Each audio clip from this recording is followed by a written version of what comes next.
right now, something is happening that no scientist has ever fully explained. You are aware, not just processing information, not just reacting to stimuli the way a thermostat reacts to temperature. You are experiencing this moment. There is something it is like to be you, right now, hearing these words. A quality of felt presence. A light that is on. Every physical process that produces this moment is, in principle, describable. The neurons firing in your auditory cortex, the electrochemical signals traveling along nerve fibers, the specific pattern of activity distributed across your brain. All of it can be mapped, measured, modeled. Science has gotten remarkably good at describing the machinery. What it has not explained, what it may not be able to explain, in the way it explains everything else, is why any of that machinery should feel like anything at all.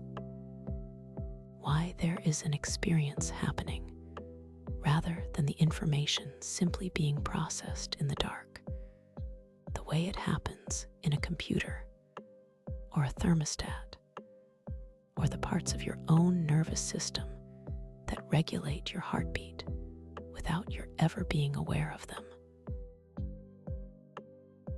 This is not a fringe question. It sits at the center of one of the strangest unresolved territories in all of science. A territory where physics, neuroscience, and philosophy all arrive at the same wall and stop. Tonight, the subject is consciousness itself, not a disorder of it, not a distortion of it, the plain, ordinary fact of it, examined slowly from as many angles as the research allows. What happens in the brain when awareness is present, and what happens when it is dialed away. What your unconscious mind decides before you know you've decided anything. What two hemispheres do when they are no longer talking to each other. What dreams reveal about a mind, experiencing a world it built entirely on its own, where the boundary of your own awareness actually sits, and what happens at its furthest edges. None of it resolves into something simple. Consciousness, as an object of study, does not behave like other objects of study. It has a way of being both perfectly obvious. You have never for 1 second doubted that you are experiencing your life, and perfectly resistant to explanation. Both of those things are true at once. That tension is where tonight begins. Target 1,500 plus words. In 1995, a young philosopher named David Chalmers gave a talk that split the study of consciousness cleanly in two. Before Chalmers, most scientists studying the mind treated consciousness as one more puzzle to be solved the way other puzzles in neuroscience get solved. Find the mechanism, map it, explain the behavior. Chalmers proposed a distinction that has shaped the field ever since. He separated what he called the easy problems of consciousness from what he called the hard problem. And the separation was not a matter of difficulty. It was a matter of kind. The easy problems, in Chalmers's framing, are easy only by comparison. They are still extraordinarily difficult, in the way that mapping the human genome was difficult. They include questions like, how does the brain discriminate between different sensory stimuli? How does it integrate information from different senses into a single unified scene? How does it produce reports about its own internal states? How do you come to say, "I see red," when you see red? These are, in principle, solvable through the standard tools of cognitive science and neuroscience. You find the mechanism. You trace the circuit. Eventually, the behavior gets fully explained in terms of physical processes, the same way digestion or circulation eventually got fully explained. The hard problem is different. It is this: even after you have explained every mechanism, every circuit, every computation, every behavioral output, you still have not explained why any of it is accompanied by experience. Why does the processing of red light at a certain wavelength feel like something, rather than simply triggering a behavioral response with no felt quality at all? Why is there a subjective, first-person quality to seeing red, a redness, an experienced hue, rather than the information simply being registered and acted upon, the way a camera registers light without experiencing anything? Philosophers call this subjective, felt quality of experience qualia. The redness of red, the specific quality of a headache, the particular flavor of nostalgia that arrives with a certain song. Qualia are the parts of experience that seem to resist translation into third-person, objective description. You can describe the wavelength of red light with perfect precision. You cannot describe what redness is like to someone who has never seen it. The way, famously, you cannot describe color to someone born blind, no matter how complete your physics is. The description and the experience are not the same kind of thing. This gap between the objective, mechanistic story that science tells so well and the subjective, felt quality of experience that no amount of mechanism seems to capture is what Chalmers meant by the hard problem.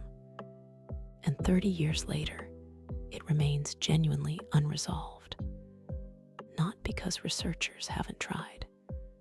Entire careers, entire subfields, entire annual conferences have been built around narrowing this exact gap.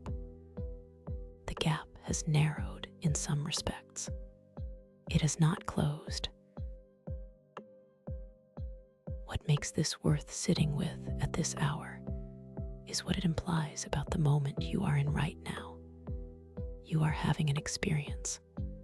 There is a felt quality to hearing this, a specific texture of attention, perhaps a specific quality of tiredness, perhaps the felt sense of a room around you, the weight of a blanket, the particular flavor of whatever mood you brought into this evening.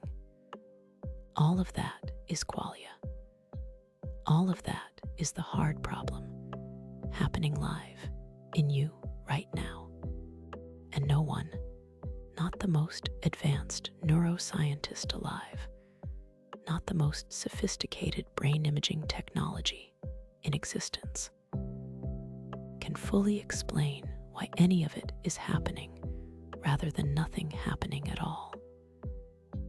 Why there is felt experience rather than silent, dark processing. There is a thought experiment philosophers used to sharpen this problem, involving a scientist named Mary. Mary knows everything there is to know, in purely physical terms, about the science of color.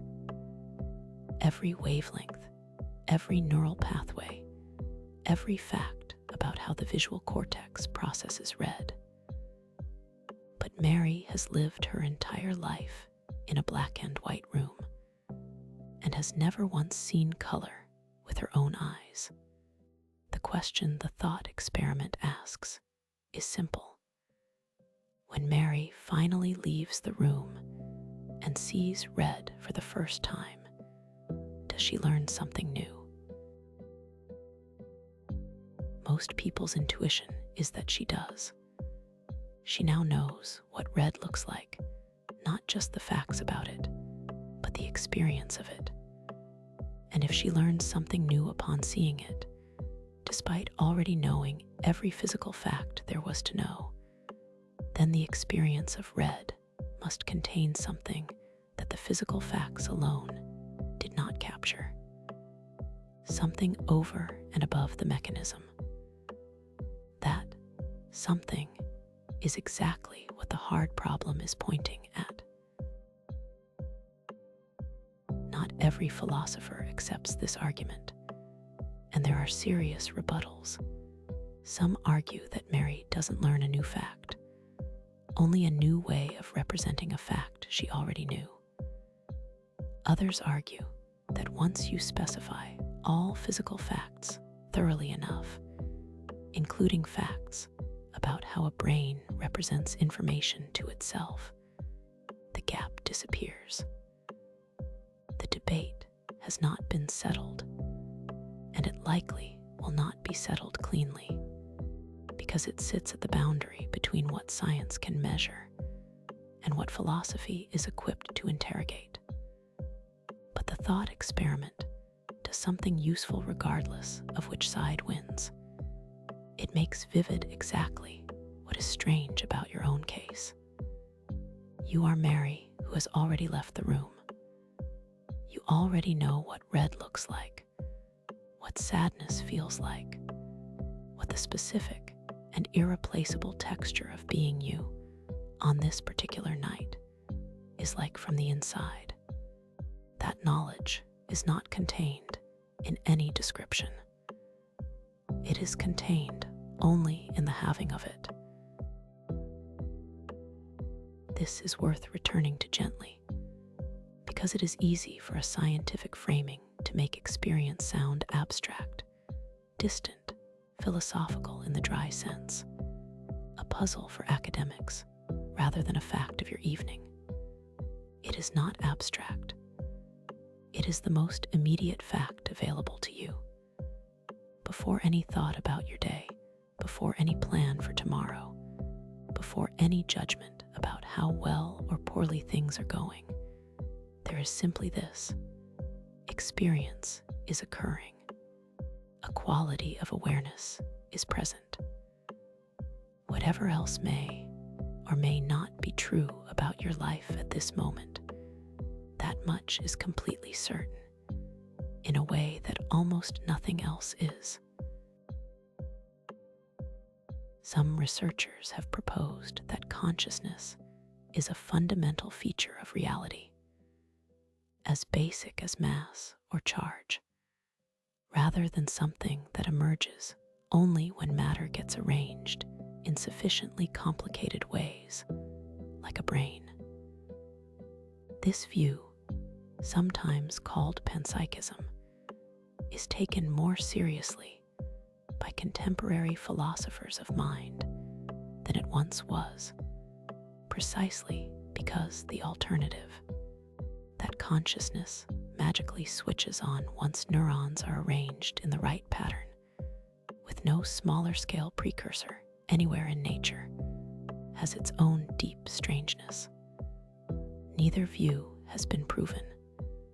Neither view is likely to be proven soon. What both views agree on, however denominated differently, is that consciousness is not nothing.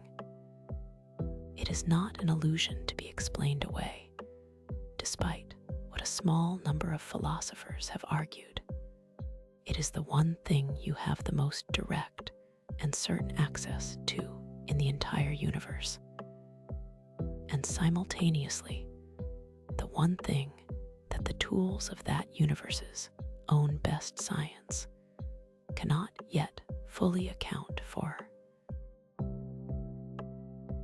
That contradiction Total certainty from the inside, total mystery from the outside, is not a flaw in the research. It is the actual shape of the problem, and it is worth resting in rather than resolving, because resolution may not be available. What is available is the noticing itself, that you are, this instant, an instance of the very thing science has not explained. Not a person studying consciousness from a safe distance. The phenomenon itself, occurring right now in the dark. There is a specific quality to nighttime experience that makes this an especially fitting hour to sit with the hard problem, because the sensory field has narrowed. During the day, waking experience is crowded. Visual detail, movement, other people, tasks competing for attention, an environment loud enough with information that the raw felt quality of any single sensation rarely gets isolated long enough to notice. At night, with the lights low and the day's obligations set down, the field empties out.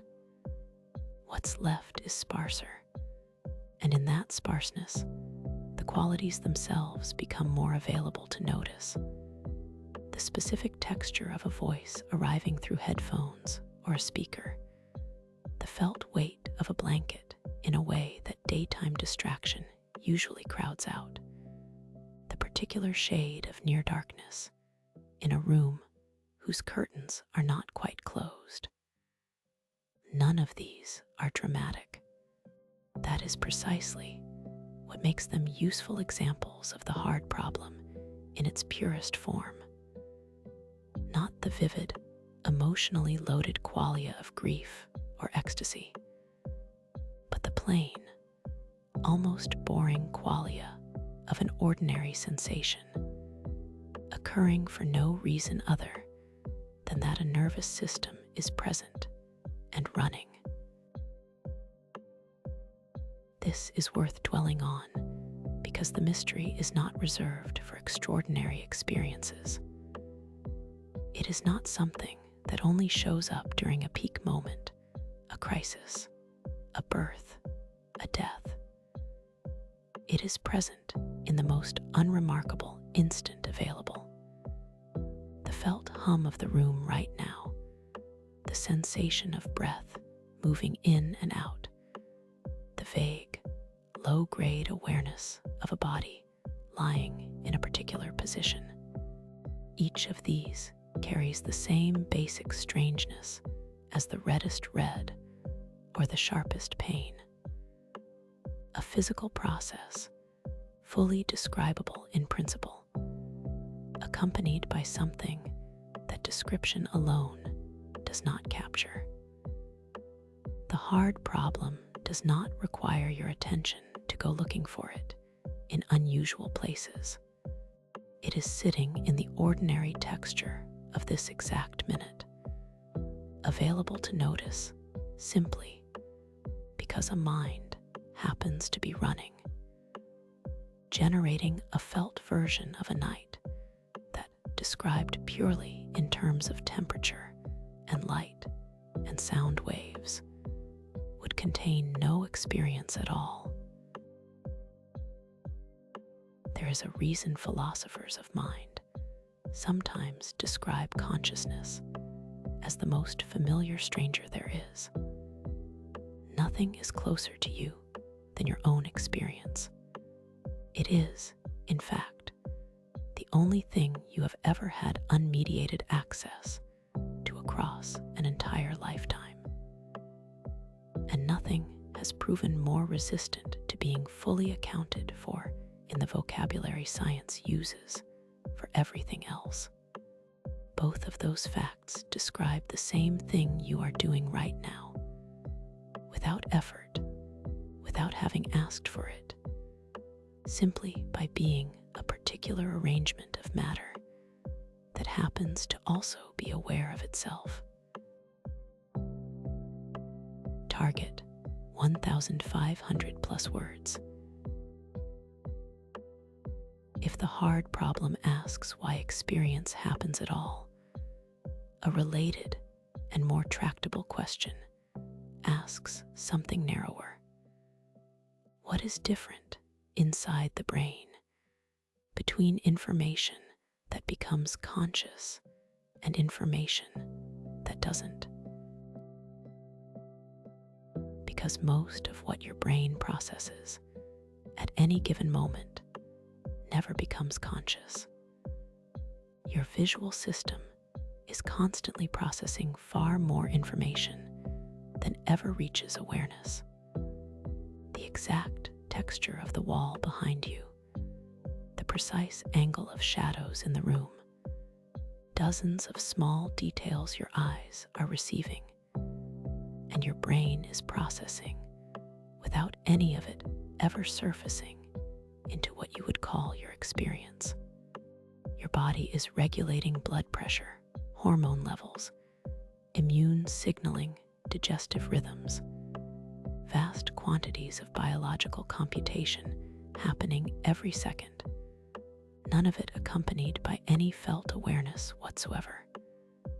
Consciousness, whatever it is not simply what the brain is doing. It is a small, specific subset of what the brain is doing. The question is what makes that subset special. In the late 1980s, a psychologist named Bernard Bars proposed an answer that has become one of the most influential frameworks in the field: global workspace theory. The idea, in its simplest form, is architectural. Bars proposed that the brain contains many specialized, unconscious processing systems working in parallel. One handling visual edges, one handling word recognition, one handling spatial location, one handling emotional valence, each operating independently, each processing its own narrow slice of information without any of the others knowing what it's doing. Consciousness, in this model, is not a separate faculty layered on top. It is what happens when information from one of these specialized systems gets broadcast widely enough that many other systems can access it at once.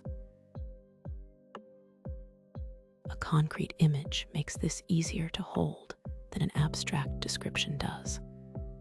A large, dark theater with a single, illuminated stage. Countless actors are backstage at any moment, rehearsing their own separate scenes, unaware of what the others are doing. Consciousness is the spotlight. Whatever steps into that spotlight becomes available briefly to the whole theater. Every actor, every department, every system that might need to respond to it. What stays backstage in the dark continues its work without ever being broadcast, without ever becoming part of the shared, integrated experience. This model explains something that had puzzled researchers for a long time: why conscious processing is so slow and limited compared to unconscious processing. Your unconscious systems can process enormous amounts of information in parallel, extremely fast.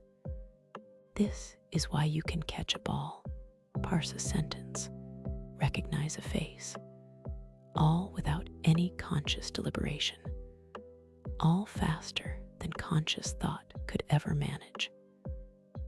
But conscious awareness itself is narrow. It can hold only a small amount of information at a time, and it processes serially, one thing after another, rather than everything at once. The global workspace model explains this bottleneck as a feature, not a flaw. broadcasting information widely enough for the whole brain to coordinate around it is expensive and slow, compared to unconscious processing happening locally and in parallel. Consciousness is not the fast, powerful part of your mind. It is the slow, narrow, integrating part. The part that makes information available across systems that would otherwise never talk to each other. The neuroscientist Stanislas Dehaene has spent much of his career testing this theory experimentally, using a clever paradigm, presenting images or words so briefly, or masking them so effectively, that they fall below the threshold of conscious awareness, visible to the visual system, processed by the brain, but never reaching the felt experience of having seen them. What Dehaene and his collaborators found, using brain imaging, is a striking pattern. Subliminal stimuli, information the person never consciously perceives, produce a small, localized burst of neural activity that fades quickly, confined largely to the visual processing regions where it first arrives. But when the same stimulus is presented just long enough to cross the threshold into conscious awareness, something different happens. A sudden, large-scale wave of activity spreads across the brain, sweeping into frontal and parietal regions far from the visual cortex, engaging areas associated with memory, decision-making, and verbal report. Dehaene and colleagues named this pattern the ignition, a sudden, nonlinear surge of widespread neural coordination that appears to mark the transition from unconscious processing to conscious experience. This finding is worth sitting with for what it implies about your own moment-to-moment experience. Somewhere in you, right now, there is a threshold, a tipping point below which information stays local and unconscious, and above which it suddenly recruits large portions of your brain into a shared, integrated state. Most of what happens to you crosses that threshold without your noticing the crossing. It simply arrives, already conscious, the ignition already complete before you registered anything. But the threshold is real, and it is measurable, and an enormous amount of what constitutes you, your sensations, your thoughts, your passing impressions of this room, depends on information making it across that line rather than staying just beneath it. There's something quietly humbling in this. Your conscious experience, the thing that feels like the whole of your mental life, is a small, selected sample of everything your brain is actually processing at any given time. Far more is happening beneath the threshold than above it. Your unconscious systems are, in a real sense, doing most of the work, regulating your body, tracking your environment, running pattern recognition on faces and sounds and threats, generating the emotional undertone that colors your mood before you've consciously identified why you feel the way you do. Consciousness, in this light, is less like a ruler surveying a kingdom, and more like a single bright window in a very large, very active building, most of whose rooms remain dark to the person looking out that window, even though the building is fully occupied, fully humming, all the time. This reframes something that many people carry a quiet frustration about. The sense that they don't have full access to their own minds, that motivations and moods and reactions sometimes arrive from nowhere they can identify. The global workspace research suggests this isn't a personal failing or a lack of self-awareness that better introspection could fix. It's architecture. The vast majority of what your brain is computing was never designed to reach the spotlight. It does its work backstage, contributes to your behavior and your mood and your instincts, and only a narrow, curated slice of it ever becomes the shared, broadcast, conscious version of events that you experience as your mind. You were never meant to have full access. No brain arranged this way could. What this also means, more gently, is that the felt quality of this present moment, whatever you are aware of right now, however faint or clear, represents something the rest of your brain considered important enough to broadcast. Somewhere behind the scenes, systems you will never consciously meet decided that this sensation, this thought, this passing awareness deserved the spotlight tonight. The theater is vast and dark and full of activity you will never see directly. But the stage, when something steps onto it, is where you live. There is a particular relevance this has to the experience of trying to fall asleep, because falling asleep is, among other things, a gradual narrowing of what gets access to the global workspace.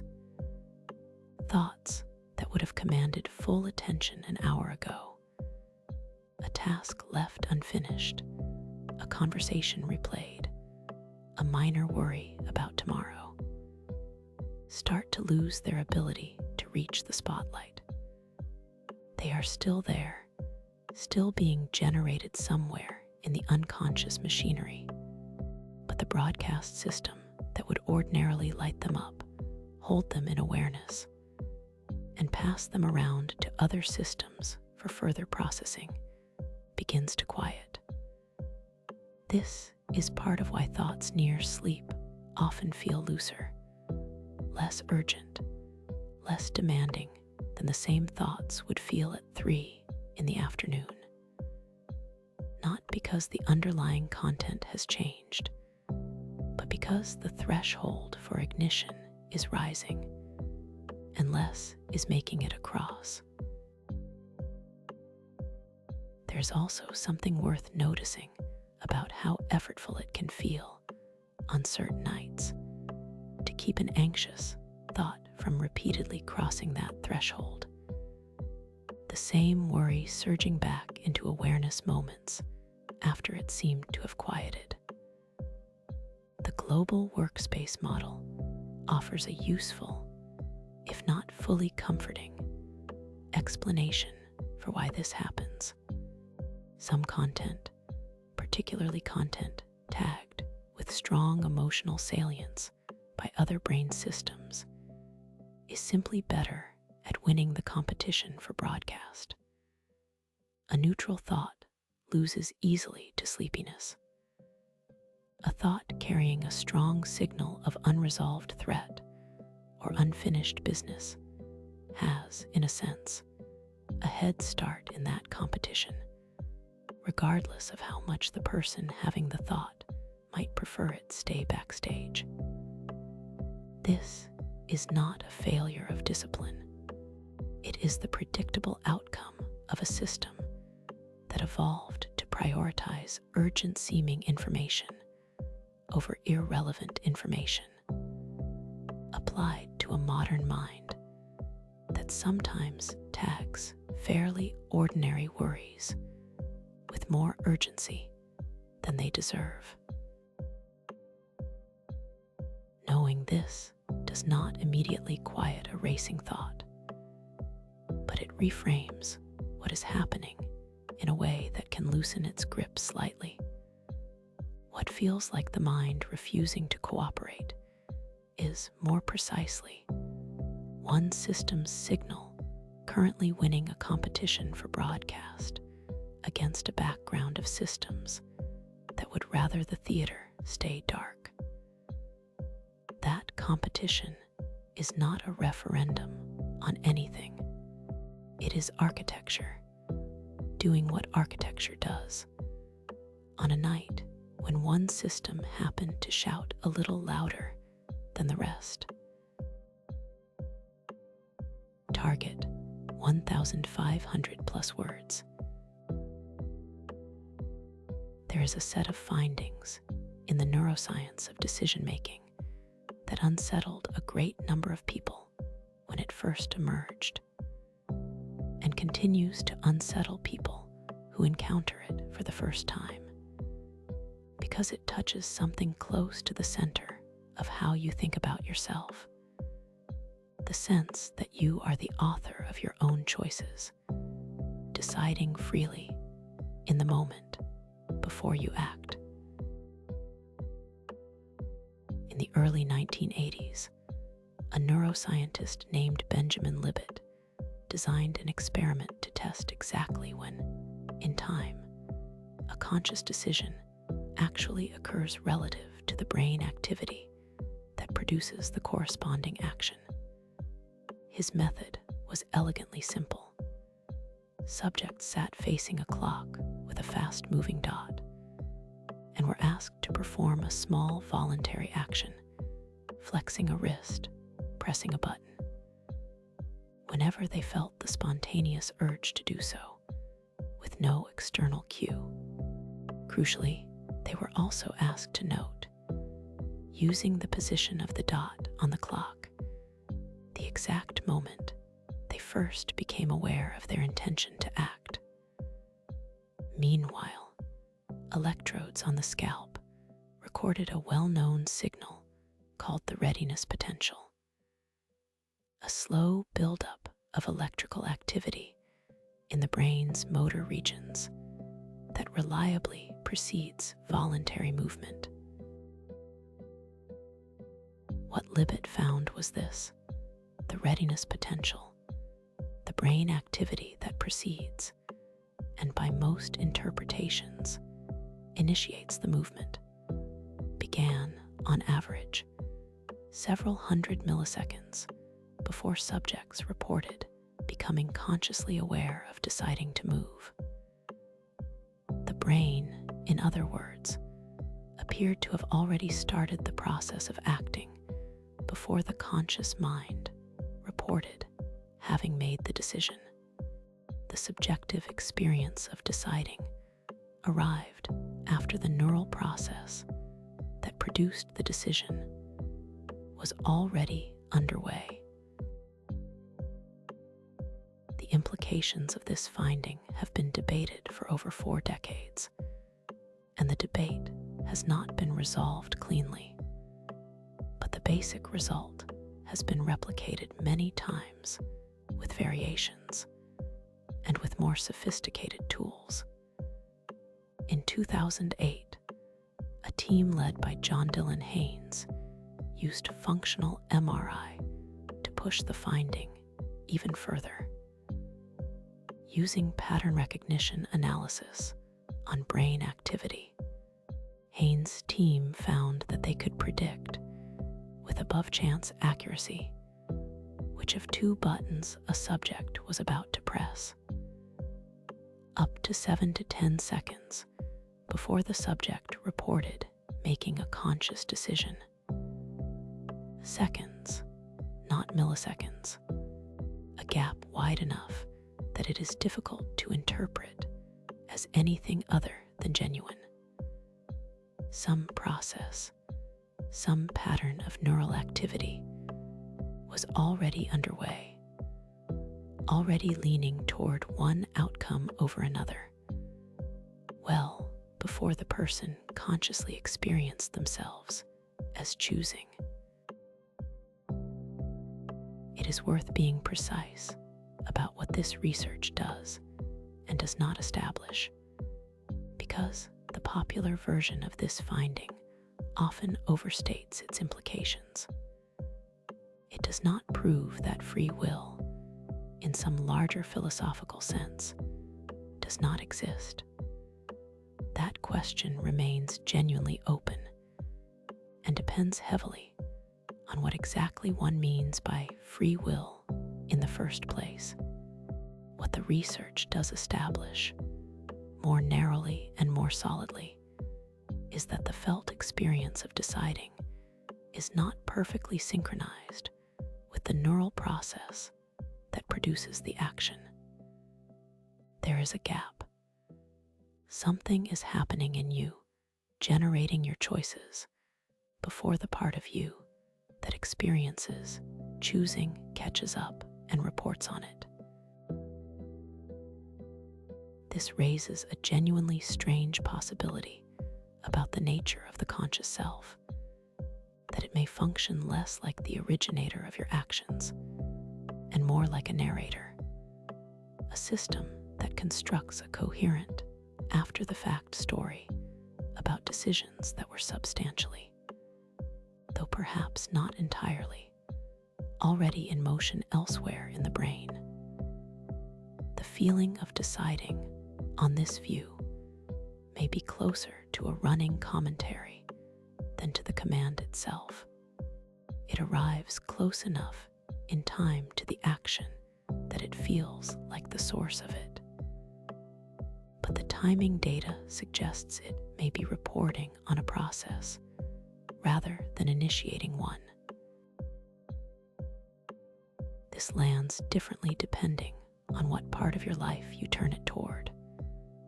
There is something in this research that touches the private frustration of having acted against your own better judgment, the late-night decision you regretted almost immediately, the reaction you wished, even as you were having it, that you could have stopped. The felt experience in those moments is often one of watching yourself do something rather than fully authoring it. A sense that some other part of you had already decided, and the part that narrates arrived a beat too late to intervene. The Libet and Haynes research offers a strange kind of corroboration for that felt experience. It suggests that the sensation of being slightly behind your own actions is not merely a failure of self-control. It may be closer to the actual architecture of how decisions are made, a process that begins beneath awareness and only later gets narrated retroactively by the part of you that experiences itself as choosing. There's a further layer to this that researchers have only more recently begun to explore: the role of the narrating self in constructing a sense of agency, even when the actual causal story is more distributed and more uncertain than the narration implies. Studies on what psychologists call the sense of agency, the felt experience of being the author of your own actions, have found that this sense can be manipulated fairly easily in laboratory settings. Under certain conditions, people can be made to feel a strong sense of having caused an outcome they did not actually cause, and conversely, to feel a diminished sense of agency over actions they clearly did initiate. The sense of "I did that" is, in other words, itself a construction, a judgment the brain makes about causality, applied after the fact, rather than a direct readout of some inner truth about who or what caused the action. None of this should be received as evidence that your choices don't matter, or that you are a passive passenger in a body doing things without you. That interpretation goes further than the data supports, and it also misses something important about what the research is actually describing.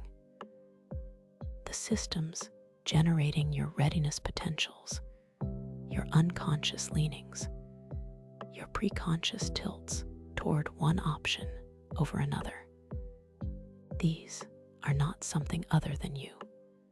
They are you operating at a level you don't have direct conscious access to. The you that shows up in brain scans milliseconds or seconds before the you that narrates the decision is not a stranger inhabiting your skull. It is a deeper layer of the same system, doing the actual work of weighing options, drawing on memory, temperament, mood, and context before handing a finished decision up to the part of the system equipped to put it into words and into felt experience. What shifts when you sit with this research honestly is not the question of whether you are the author of your life. It is the question of what you refers to. If the narrating, reporting, felt experience part of your mind is not the whole of your decision-making apparatus, if it is one layer among several, arriving slightly late, doing important work of integration and communication, but not sole authorship, then the self is larger and less centralized than the felt experience of being a single, unified decider suggests.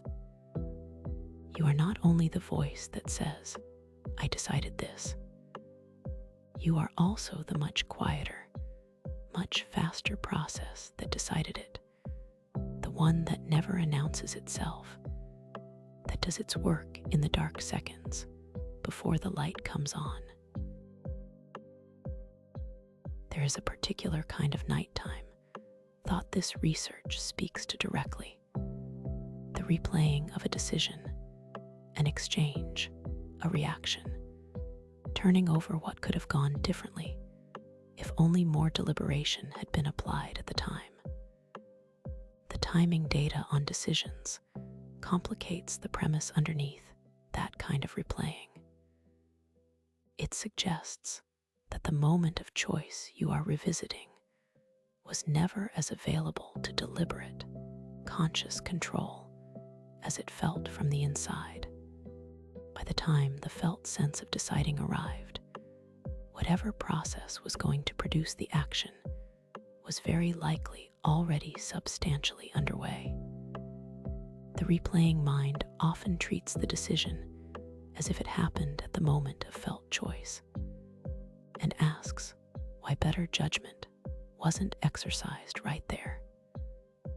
The research suggests the real point of leverage, if there was one, sat further back, in the unconscious weighing that preceded the felt decision by seconds, sometimes longer, a point the narrating mind never had clear access to in the first place, and cannot fully revisit now, no matter how many times it replays the scene.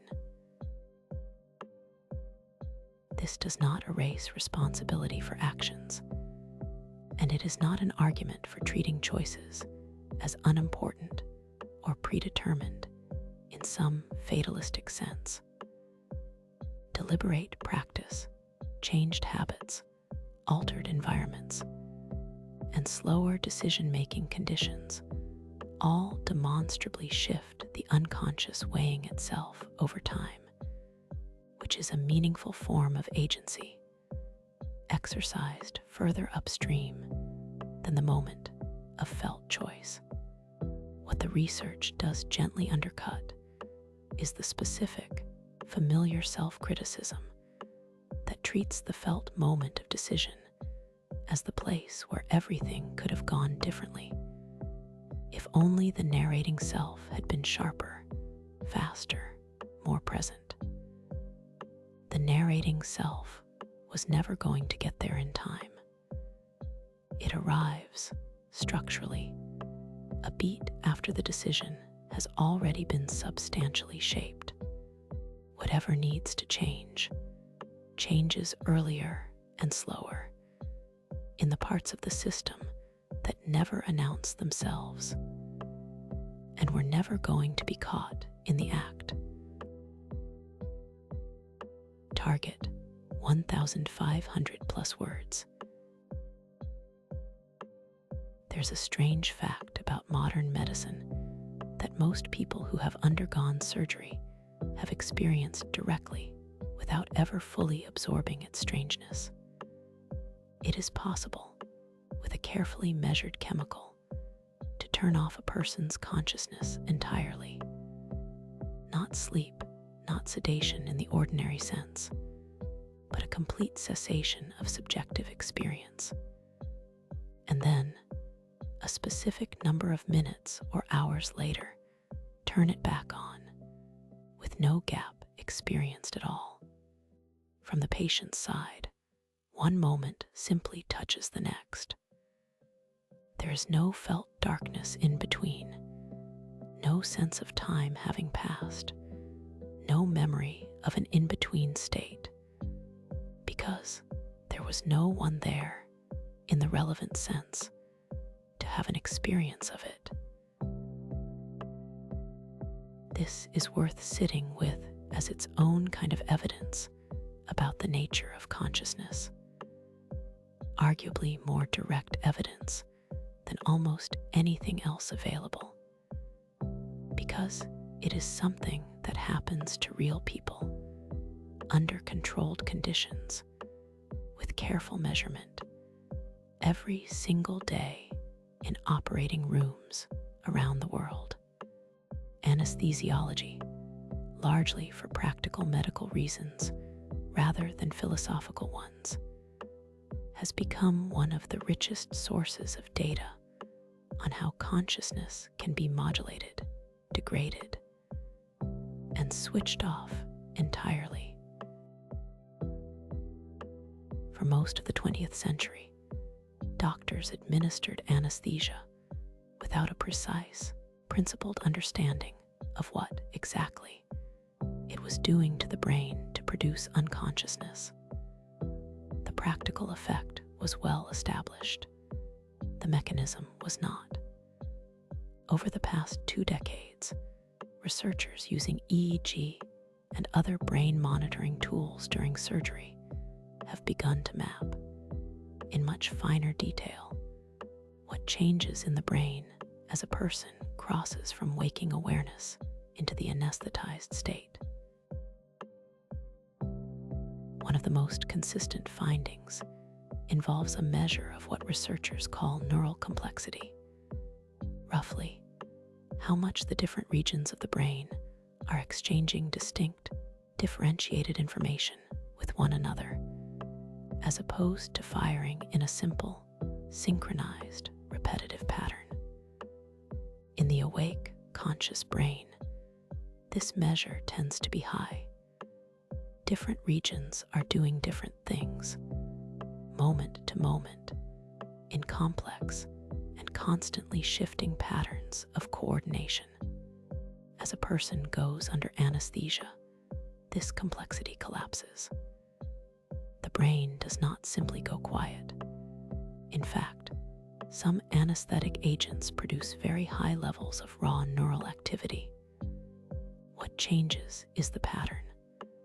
The brain's various regions stop having the kind of differentiated, information-rich exchange that appears to characterize waking consciousness, and instead settle into simpler, more uniform, more repetitive firing patterns, technically still active, but no longer integrating information the way a conscious brain does. This has led researchers, including Giulio Tononi, to propose that consciousness may be closely tied not to raw neural activity itself, but to a specific quality of that activity, how much information is being integrated across the system at once. Tononi's integrated information theory proposes in simplified form, that consciousness corresponds to the degree to which a system generates information that is more than the sum of its individual parts, information that depends on the whole system being connected the way it is, not reducible to any one part acting alone. Under anesthesia, this integration appears to break down. The parts of the brain are still there, still somewhat active, but they stop functioning as a unified whole. And where that unified, integrated activity goes, according to this framework, so goes the felt experience of being anyone at all. There is a rare and unsettling category of case that anesthesiologists have studied carefully precisely because it illuminates the boundary from the other side. Anesthesia awareness, in which a patient's consciousness is not fully suppressed despite receiving what should be an adequate dose, and they retain some fragmentary memory, sometimes of sounds, sometimes of pain, sometimes of the felt inability to move or speak or signal that anything is wrong, from a period during which the surgical team believed them to be fully unconscious. These cases are thankfully uncommon, occurring in a small fraction of a percent of procedures, and anesthesiologists have developed better monitoring specifically to catch and prevent them. But they exist, and they matter for this discussion because they demonstrate something important. Consciousness and behavioral unresponsiveness are not the same thing. A person can, in rare cases, be lying still, unable to move or indicate awareness in any outward way, and still be having an experience inside. The absence of outward signs is not proof of the absence of an inner life. This is a fact anesthesiologists now build entire monitoring protocols around, precisely because the gap between looks unconscious and is unconscious turned out to be real and clinically important. What anesthesia research offers, taken as a whole, is a kind of experimental proof that consciousness is not an all-or-nothing property fixed permanently to a functioning brain, but a graded, modulatable state, one that depends on a specific pattern of integrated activity, one that can be dialed down through the careful application of chemistry until it disappears, and dialed back up again with comparable precision. This is strange to sit with, because it means that the thing you are experiencing right now, this specific, felt quality of being aware, is not a fixed feature of having a brain. It is closer to a dynamic state the brain enters and exits, the way an engine idles or revs, rather than a light that is simply on because the brain exists. There's something almost consoling in this for people who carry anxiety about death, about the end of consciousness, about what it might feel like for awareness to stop. Every person who has undergone general anesthesia has already had a preview of sorts of what the cessation of consciousness is like. Not dark, not frightening, not experienced as an absence at all, because there was no one present to experience the absence. Time simply did not register. One moment touched the next with nothing in between, not even the sensation of nothing. This is not proof of what death is like. Death is a different and more permanent kind of cessation, and the analogy has real limits. but it is direct, repeated, first-person evidence. Evidence you may well possess already from your own life, if you have ever been put under for a procedure, that the absence of consciousness is not itself a felt experience of blankness or darkness. It is simply the complete absence of any experience whatsoever, including the experience of absence. Nothing to fear inside, because there is no inside there to do the fearing. This is one of the quieter gifts of anesthesia research, not an answer to the largest question about death, but a small, evidence-based correction to a common and needlessly frightening assumption that unconsciousness feels like something. The data, and very possibly your own body's own history, suggests otherwise. There is a related insight from this research that applies more directly to ordinary sleep than to death, and it concerns exactly the kind of transition happening in the body right now, in these final hours before rest. The collapse of neural complexity that anesthesiologists measure as a person goes under is not identical to what happens during the descent into ordinary sleep, but it belongs to the same family of processes, a gradual reduction in how much the brain's regions are exchanging distinct, integrated information with one another in favor of simpler, more synchronized patterns of activity. This is part of why the transition into sleep is so difficult to catch happening in real time from the inside. The very faculty that would need to notice and report the transition, the integrated, broadcasting quality of waking consciousness, is the thing that is being dialed down.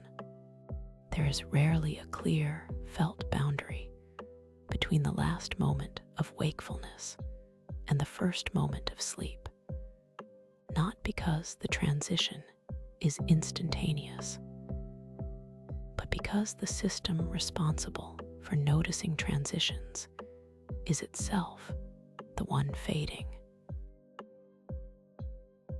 This offers a small, practical kind of reassurance for anyone who has ever felt frustrated by the effort of trying to consciously monitor themselves falling asleep, checking whether it's happening yet, trying to catch the exact instant. The research on anesthesia and the research on sleep onset both point toward the same conclusion. This is not a process built to be observed by the very system it is winding down. The felt continuity of experience simply becomes sparser. The intervals between one clear thought and the next stretch longer.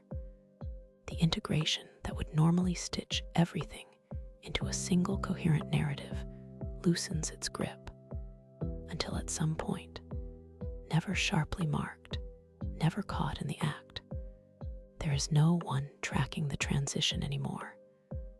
That gap is not a void to fear. It is, as the anesthesia data suggests, not felt as anything at all. The lack of a clear boundary is not a malfunction to troubleshoot. It is simply what it looks like from the inside for a system to stop narrating its own shutdown. Target 1,500 plus words. In the middle of the 20th century, a radical treatment was developed for patients with severe, otherwise untreatable epilepsy. Severing the corpus callosum, the thick band of nerve fibers connecting the brain's left and right hemispheres, in order to stop seizures from spreading from one side of the brain to the other. The surgery worked, often dramatically reducing seizure frequency. It also created, unintentionally, one of the most revealing natural experiments in the history of consciousness research. The neuroscientist Roger Sperry, and later his student Michael Gazzaniga, began studying these split-brain patients in the 1960s, and what they found reshaped the scientific understanding of how a single, unified sense of self is constructed. Because the two hemispheres of the brain typically handle language and visual processing somewhat differently.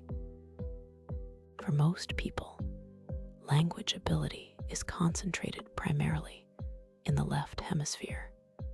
Gazzaniga was able to design experiments that presented information to only one hemisphere at a time. By controlling exactly which half of the visual field an image appeared in, and observe how each hemisphere responded independently. Now that the direct communication line between them had been surgically cut, what emerged from these experiments was startling. Show an image to a split-brain patient's right hemisphere only, the hemisphere that in most people has limited or no language ability, and the patient's left hand, which the right hemisphere controls, might reach out and select a related object, or the patient might make a facial expression appropriate to what was shown, all without being able to verbally say what they had seen. The verbal, speaking hemisphere had not received the information. Only the other hemisphere had. And yet, a response occurred, coordinated, appropriate, clearly connected to the stimulus, generated by a part of the brain that the speaking, narrating self had no access to and no awareness of. The detail that made this finding so significant for the study of consciousness was what happened next. Gazzaniga found that when he asked these patients to explain their own behavior, why did you pick up that object? Why did you make that expression? The left hemisphere, the verbal, narrating side, did not respond with "I don't know," or "I'm not sure why I did that," even though, by any accurate account, it genuinely did not have access to the actual cause of the behavior. Instead, it confabulated. It generated a plausible-sounding explanation, delivered with complete confidence, that had nothing to do with the actual reason for the action, because the actual reason was locked away in the other hemisphere, inaccessible to the part of the brain doing the explaining. Gazzaniga named this function of the left hemisphere the interpreter, a dedicated system whose job appears to be constructing coherent, plausible narratives to explain behavior, regardless of whether it has any real access to the actual causes of that behavior. And crucially, this interpreter does not announce its uncertainty. It does not flag its explanations as guesses. It presents them with the same felt confidence as an explanation for which it does have accurate information. From the inside, a confabulated explanation feels exactly like a true one. This finding does not stay neatly contained within the unusual population of split-brain patients. Gazzaniga and other researchers have argued, with substantial supporting evidence, from studies of intact brains as well, that the interpreter is not a special adaptation that only appears after this kind of surgery. It is a normal, everyday function of the ordinary human brain, operating in all of us all the time.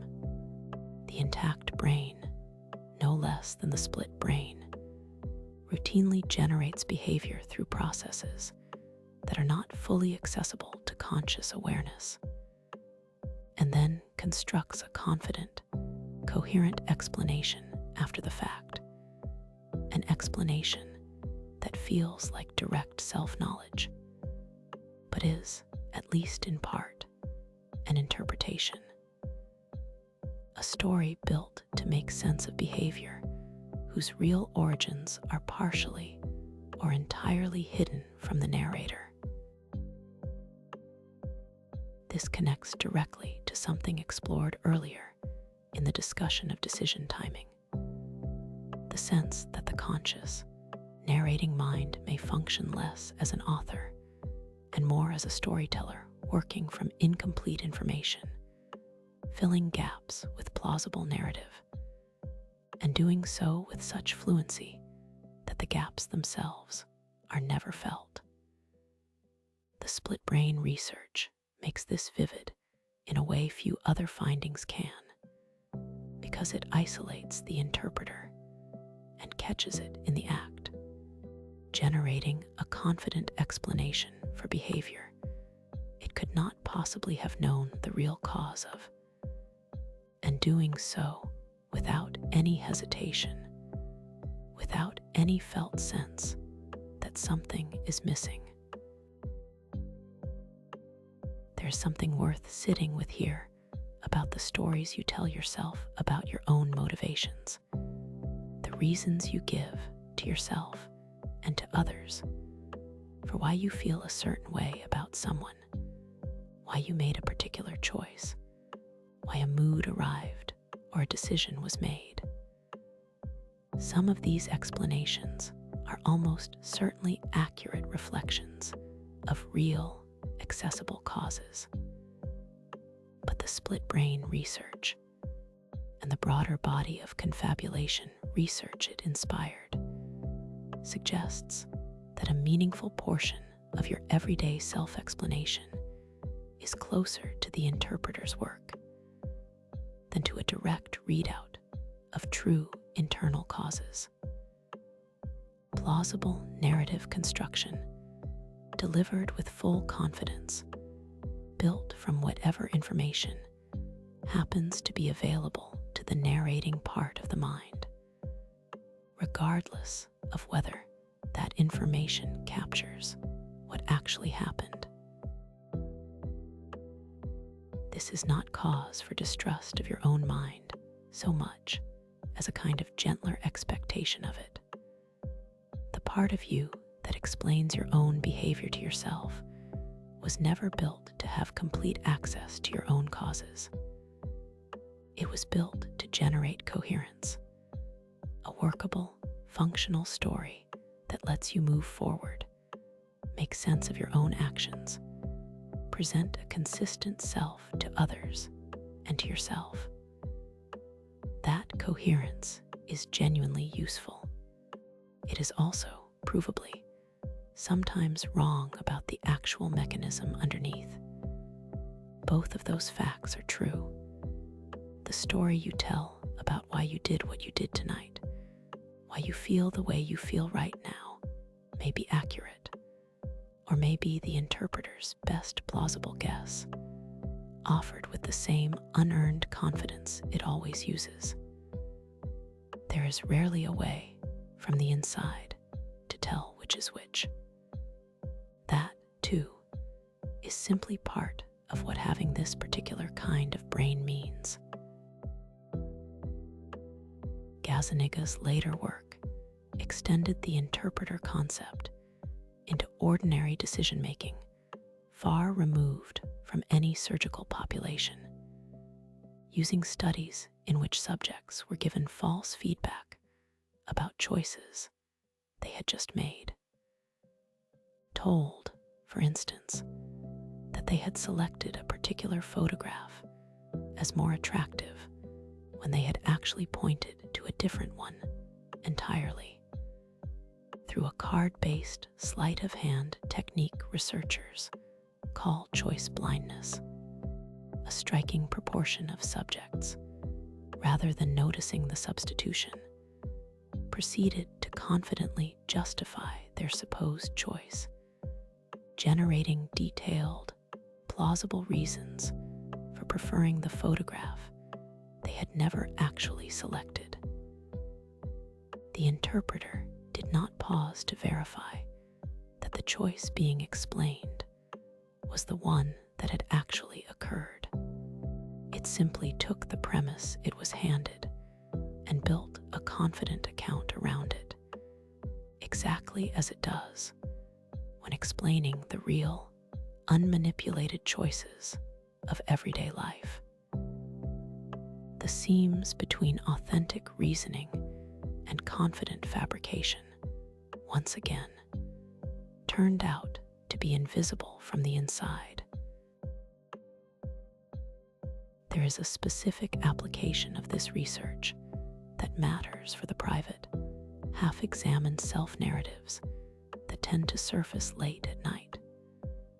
The running account of why a relationship went the way it did, why particular fear keeps returning, why a certain person still occupies so much space in memory.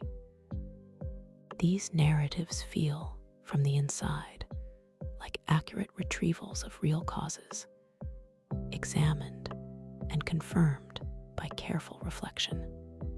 The split brain research suggests a more modest and more accurate description of what is actually happening.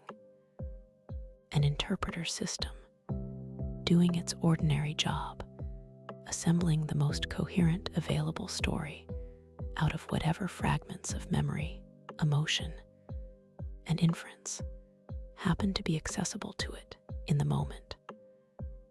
A story that feels complete and certain, because incompleteness is not something the interpreter is built to flag. This does not mean the stories are false. Many of them are substantially accurate, built from real memory and real pattern recognition accumulated over years of knowing yourself. But the felt certainty attached to any single late-night narrative, the sense that this, finally, is the real reason, understood clearly at last, is not, on its own, strong evidence that the narrative is complete or correct. That certainty is simply what the interpreter always sounds like, whether it is right or only plausible. A narrative arrived at during a quiet, ruminative hour deserves the same gentle skepticism you would extend to any other confident report from a system known to sometimes fill gaps with its best guess. Not distrust, just the recognition that confidence and accuracy in this particular part of the mind were never guaranteed to travel together. There is a further wrinkle in the confabulation research worth including, because it touches something close to identity itself. Studies using memory manipulation techniques have found that people can be led, under the right conditions, to sincerely believe in detailed false memories of events that never happened. A childhood incident, a minor accident, a moment of getting lost in a mall as a small child, simply by being told with enough confidence and enough corroborating detail that family members had described the event to researchers.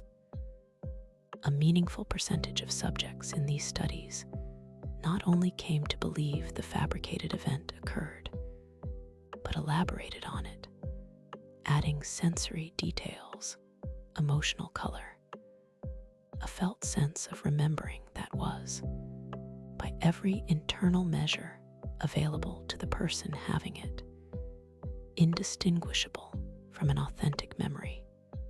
The interpreter, once again, filled a gap with confident material and produced something that felt exactly like recollection, because from the inside, there is no separate channel that reliably tags a memory as constructed versus retrieved. Both arrive dressed the same way. Target 1,500 plus words. Every night, for roughly 2 hours spread across several intervals, your brain generates a complete, immersive, often emotionally vivid experience, with characters, settings, plot, sensation, sound, sometimes physical feeling, using no external sensory input whatsoever. The eyes are closed. The ears, while still technically capable of registering sound, are largely disconnected from conscious perception. And yet a fully realized world appears when you move through, react to, sometimes fear, sometimes long for, sometimes wake from disoriented about which version, the dream or the room around you, was the real one. Dreaming offers a rare and valuable kind of evidence for the study of consciousness, because it demonstrates something that would otherwise be difficult to prove, that a rich, subjectively convincing conscious experience does not require the external world to generate it. The brain, apparently, contains within itself everything necessary to produce the felt quality of being somewhere, seeing something, feeling something, sight, sound, physical sensation, fear, desire, narrative, logic, however loose, entirely from its own internal activity, with no sensory input driving any of it. Most dreaming, though not all, occurs during a stage of sleep called REM, rapid eye movement, named for the fact that the eyes move rapidly beneath closed lids during this stage, even though the person is fully asleep and the eyes are not tracking anything in the external world. During REM sleep, brain activity, measured by EEG, looks remarkably similar to waking activity in certain respects, a fact that puzzled early sleep researchers, since the person is clearly and deeply asleep, unresponsive to the environment. And yet the brain looks, by some measures, almost awake. What differs sharply between waking and REM sleep is not simply the level of activity, but its pattern and its inputs. During REM, the brainstem actively suppresses input from the external senses, and just as importantly, suppresses output to the muscles, a mechanism researchers call REM atonia, which prevents the body from acting out the movements the dreaming mind is generating. The brain, cut off from both incoming sensory information and outgoing motor control, is left to generate an entire experiential world from its own internal machinery alone. The psychologist and sleep researcher Stephen LaBerge, working in the 1980s, pursued a particularly striking line of research into a rare variant of dreaming called lucid dreaming.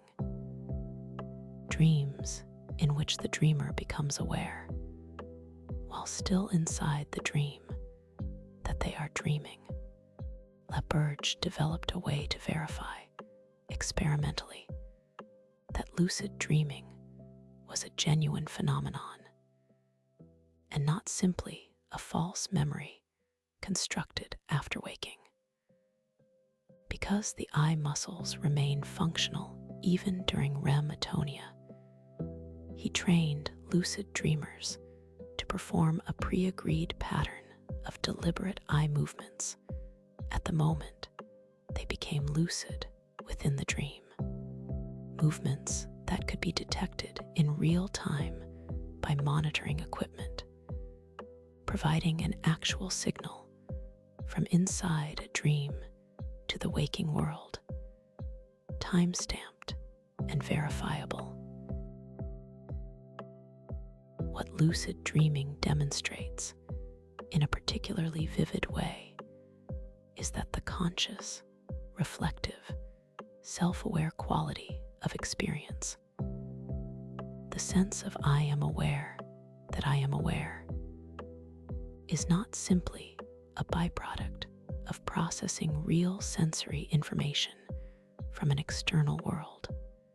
It can occur inside a fully internally generated experience, disconnected entirely from external reality, with the dreamer retaining enough of the reflective, narrating quality of waking consciousness to recognize the unreality of their surroundings, and, in trained subjects, to deliberately signal that recognition to researchers monitoring from outside. Whatever consciousness fundamentally requires, it does not appear to require an actual external world to organize itself around. It requires, at minimum, a sufficiently complex, sufficiently integrated brain generating a model. Any model, real or invented, coherent enough to be experienced as a world. This has a particular resonance worth dwelling on at this hour, given what you are likely approaching in the hours ahead. The dreaming brain is not a lesser or degraded version of the waking brain, producing some pale imitation of real experience. By many measures of neural activity and complexity, it is doing something remarkably similar to what the waking brain does, constructing a coherent, integrated model of a world, populating it with sensation and meaning, generating a felt you moving through that world, encountering things, responding to them. The primary difference is the source material. Waking consciousness builds its model largely, though never entirely, from real-time sensory input. Dreaming consciousness builds an equally convincing model almost entirely from internally generated content, memory fragments, emotional residue from the day, associative leaps the resting brain makes when it is no longer tasked with the practical business of navigating the actual physical world. There is research suggesting dreams serve real cognitive functions, consolidating memories, processing emotional material from the day, rehearsing threat responses in a low-stakes simulated environment. But underneath the functional explanations sits something more basic, and in its way, more remarkable. Your brain is a machine capable of generating entire convincing worlds from nothing but its own internal state, complete with a felt experiencer moving through them. And it does this, uninvited, every single night, whether or not you remember it in the morning. The felt reality of a dream while you are inside it, its emotional stakes, its sensory richness, the complete conviction that you are really there, really experiencing whatever is happening. is not a cheap trick played by a lesser system. It is the same machinery, running on internally generated material, doing something structurally similar to what it does all day, just without the anchor of external sensory input to keep it tethered to consensus reality. In a few hours, whether you notice the transition or not, this exact process will likely begin again in you, awareness continuing, uninterrupted in its basic felt quality, but detached from the room you're in now, building something else instead, out of whatever material your mind has been carrying through the day. There is nothing to do about this, nothing that requires effort or preparation. It happens on its own, the way it always has, the way it will again tonight. The same brain, the same underlying capacity for experience, simply changing what it's building its world out of. Research into dream content has found that the material dreams draw from is rarely as random as it feels upon waking. Studies tracking what psychologists call the dream lag effect have found that events from a person's waking life tend to appear in dreams in two distinct waves. Once in the night, or two immediately following the event, and again roughly a week later, a delayed echo whose function researchers believe is tied to memory consolidation, the slow process by which the sleeping brain decides what from the day's experience gets integrated into longer-term storage and what gets allowed to fade. This means the seemingly strange associative logic of a given night's dreaming is not arbitrary. It is very often a report, however distorted in its surface details, on what the sleeping brain has judged worth processing from the recent past. Sometimes from last night, sometimes from a version of last week that has otherwise already been forgotten by the waking mind. There's something worth sitting within the fact that a mind capable of generating an entire convincing world from nothing is, at the very same time, doing quiet administrative work, sorting, filing, deciding what stays and what goes, entirely without supervision, entirely without any instruction from the part of the mind that will wake up in the morning and simply find the sorting already done. The dreaming brain does not ask permission to process the week. It does not wait for a convenient moment. It uses whatever hours of REM sleep the night provides, working through material the waking mind may not have consciously flagged as significant at all, occasionally surfacing fragments of it in symbolic, rearranged form that can feel bewildering on waking, precisely because dream logic and waking logic are not built to be mutually legible. Somewhere in the images that arrive tonight, whether or not any of them are remembered by morning, some part of this week is quietly being put away. There's also a body of research on nightmares and emotionally difficult dream content that adds a further layer to this picture. Sleep researchers studying REM sleep have proposed that one of its central functions is what has been called overnight therapy, processing emotionally charged memories in a neurochemical environment markedly different from waking life, one in which levels of noradrenaline, a chemical closely tied to stress and anxious arousal, drop to their lowest point of the entire day. The theory holds that this low noradrenaline environment allows the sleeping brain to reactivate difficult emotional memories and refile them with their factual content intact, but their sharpest emotional charge gradually softened night after night across repeated exposures.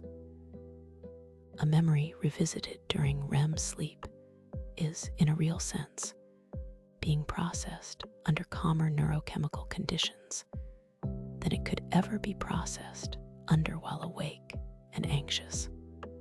This is one reason researchers believe chronic sleep disruption is so closely tied to worsening anxiety and unresolved emotional distress. Not simply because tired minds cope less well, but because the specific overnight mechanism responsible for gradually diffusing yesterday's difficult material is not getting the uninterrupted stretch of REM sleep it depends on to do its work. Target 1,500 plus words. The psychologist and Nobel laureate Daniel Kahneman spent decades studying how people make judgments and decisions, and along the way arrived at a distinction about consciousness itself that reframes something most people assume is simple: the relationship between having an experience and remembering it. Kahneman's research identified what he called two selves operating within a single person: the experiencing self, which lives entirely in the present moment, registering pleasure and pain and interest and boredom in real time, moment to moment, with no larger narrative attached; and the remembering self, which does not experience anything directly at all, but instead constructs a retrospective account of experiences after they are over, an account that gets stored, revisited, and used to make future decisions. These two selves, Kahneman found, often disagree sharply about the same event. And when they disagree, it is almost always the remembering self's account that wins, that gets treated as the real record of what an experience was like, even when it diverges substantially from what the experiencing self actually registered moment to moment. The experiment that made this distinction vivid involved a deliberately unpleasant procedure. Subjects underwent a colonoscopy at a time before routine sedation and were asked to rate their discomfort at regular intervals throughout the procedure, capturing, essentially, the experiencing self's real-time report. Afterward, they were also asked to rate the procedure as a whole, retrospectively, capturing the remembering self's summary judgment. Kahneman and his colleagues found that the retrospective rating did not correspond to the total amount of discomfort experienced, or even the average discomfort across the whole procedure. It corresponded almost entirely to two specific data points: the peak level of discomfort at its worst moment and the level of discomfort at the very end. This became known as the peak end rule, a procedure that was long but ended on a comparatively mild note was remembered as less unpleasant than a procedure that was shorter but ended at a high point of pain. Even when the longer procedure involved strictly less total suffering, by any objective measure of moment-to-moment experience. What this reveals is not simply a curiosity about medical procedures. It reveals something structural about how the remembering self constructs its account of any extended experience. A vacation, a relationship, a difficult year, an entire chapter of a life. The remembering self does not average across all the moments. It does not weight duration accurately at all, a phenomenon Kahneman called duration neglect, in which the length of time an experience lasted has surprisingly little influence on how it is remembered compared to its emotional peaks and its ending. 2 weeks of a wonderful vacation that ends on a slightly disappointing final day can be remembered less fondly than a single spectacular day that stands alone. The felt reality of all those additional days of enjoyment, real, actually experienced, actually registered by the experiencing self in the moment, gets substantially discounted by the remembering self's retrospective account, simply because the ending wasn't as strong. This creates a genuinely strange situation, one that Kahneman himself described as troubling in its implications. The self that experiences your life moment to moment, and the self that judges, remembers, and reports on that life are not fully aligned. And the one that gets consulted when you think about your own happiness, your own past, your own sense of how good or bad a period of your life was, is the remembering self, the one that was never actually there for any of it in real time, constructing its account after the fact from a small, unrepresentative, emotionally weighted sample of the whole. There's a particular way this lands when applied to how a day or a life gets evaluated at moments like this one, late at night, reviewing, in whatever loose and half-conscious way the mind does this before sleep, what kind of day it was, what kind of stretch of life this has been. The remembering self doing that evaluation is not drawing on an accurate average of everything that happened. It is drawing disproportionately on the sharpest peak, good or bad, and on how things are landing right now at the end as the evaluation is being made.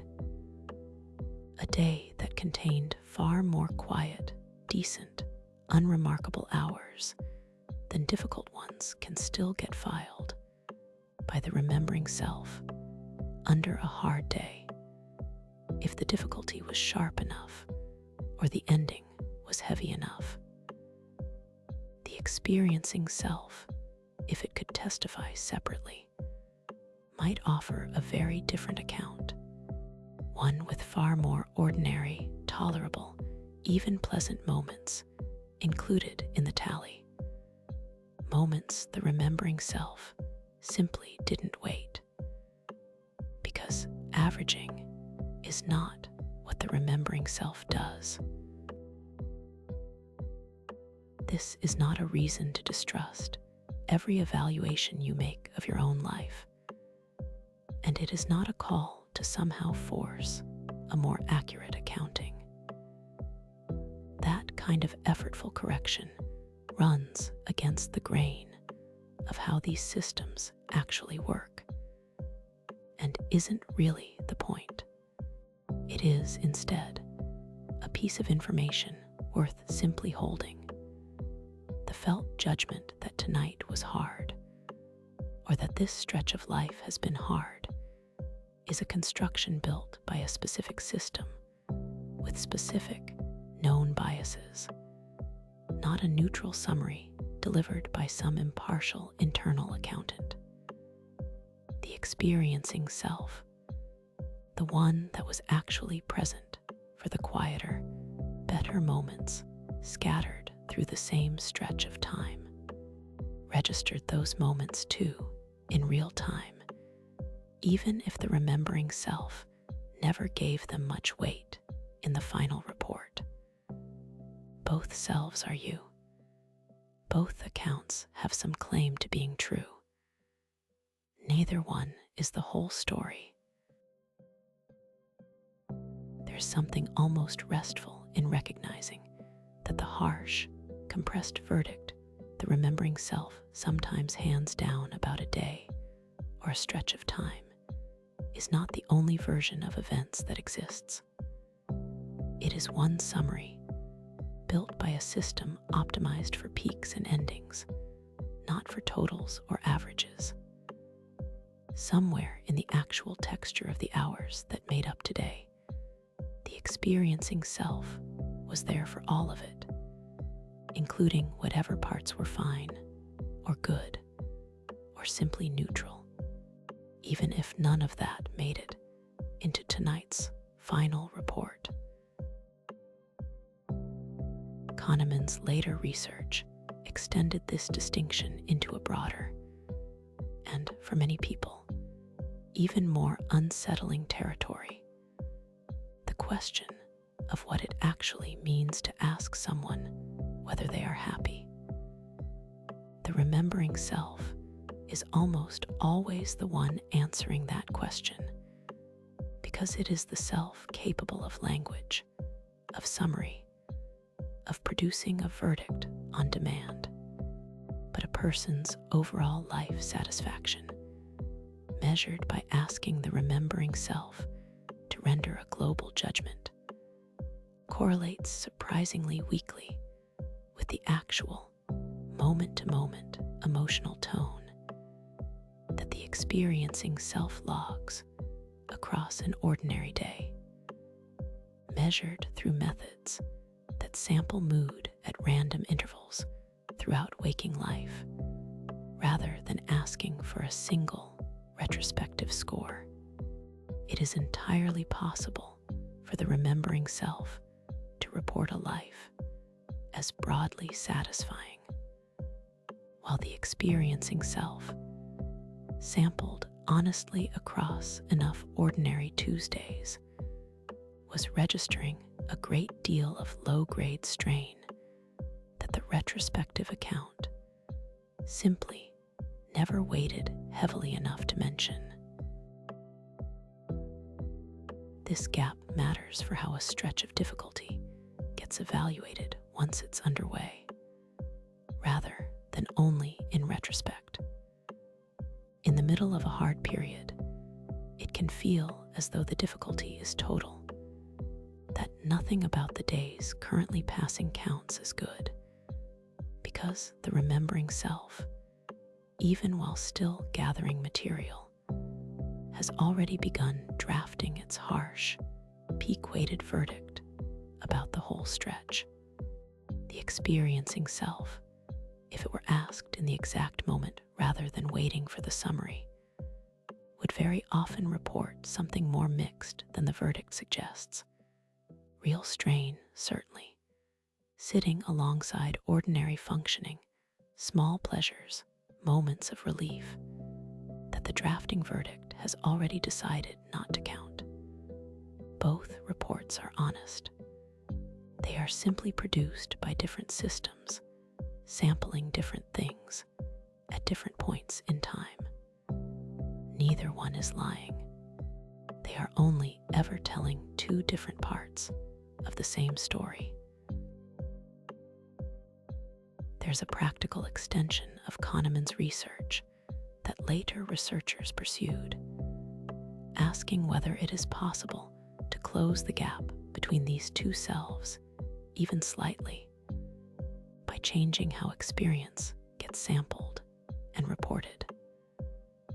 Studies using what researchers call experience sampling, prompting people at random intervals throughout the day report their mood in the moment, rather than waiting for a retrospective summary, have found that this kind of moment-to-moment data paints a considerably more textured, more mixed picture of an ordinary life than any single retrospective rating ever captures. People sampled this way typically report far more neutral and mildly positive moments interspersed among the difficult ones than their own later summary judgments would suggest existed. This does not mean the difficult moments were not real or did not matter. It means the full account, sampled honestly across enough instances, is wider than the compressed verdict the remembering self tends to file away. The experiencing self's version of events, when researchers manage to capture it directly rather than through memory, is almost always more generous than the story that gets told about it afterward. Target 1,500 plus words. Among the most difficult territories for consciousness research to study rigorously is also one of the most universally compelling. What happens to awareness as the brain approaches and sometimes crosses the boundary of death? This is difficult terrain precisely because it sits at the edge of what can be ethically and practically studied. Researchers cannot induce clinical death in a controlled experiment the way they can induce anesthesia. What exists instead is a body of research built from cardiac arrest survivors, from documented near-death experiences, and more recently, from careful measurement of brain activity in the final moments of both animal and human life. In cases where death occurred under monitored medical conditions. For decades, near-death experiences were treated by mainstream science largely as anecdote. Vivid, consistent, emotionally powerful reports from people who had been clinically resuscitated after cardiac arrest, describing a strikingly similar set of features. A sense of separation from the body, a feeling of profound peace, a tunnel or a light, a life review, an encounter with the felt presence of something beyond the self. The consistency of these reports across cultures and eras is itself a notable scientific fact, regardless of how one interprets it. But for a long time, there was no serious attempt to study the phenomenon under controlled, medically monitored conditions. Because the events in question happen unpredictably in medical emergencies with no advance notice. The cardiologist and researcher Sam Parnia has led some of the most rigorous attempts to change this.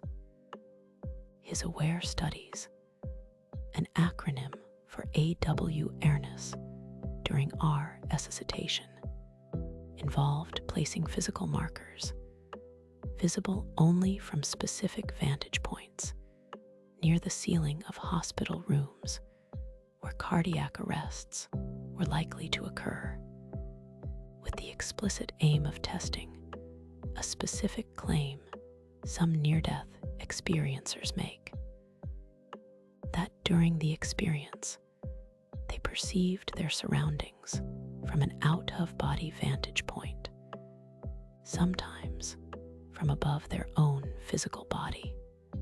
If patients who reported such an experience could later accurately describe the hidden markers, it would constitute strong evidence of perception occurring during a period when the brain, by all standard measures, should not have been capable of generating any coherent conscious experience at all.